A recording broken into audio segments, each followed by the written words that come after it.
But when you study Buddhism, you will notice Siddhartha Gautama Buddha never once talked about God.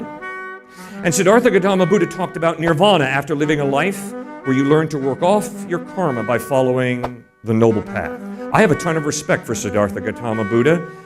He grew up in a very wealthy home. He turned his back on materialism, and he lived the life of a deep-thinking human being who wanted to bring an end to suffering. And the way he thought he could bring an end to suffering was to cut off human desire. And so Buddha taught people, cut off your desire.